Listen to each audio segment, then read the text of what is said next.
Hey everyone, and welcome back to another video. In this video, I'm going to show you how to add your new car to the Shipt Driver app. Now this video is going to be particularly useful for individuals. Let's say that you want to go ahead and add one of your new cars.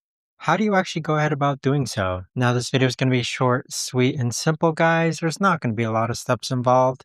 Now, in order to do this, what you're first going to do is log on to the Shipt Driver app. Next, click on the hamburger icon on the top left-hand corner.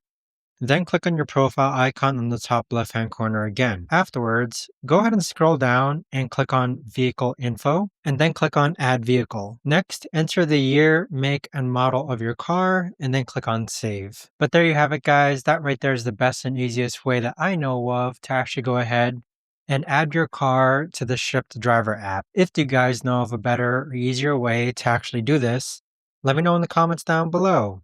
I would love to know. Thanks so much for watching, everyone, and I'll see you guys all in the next video.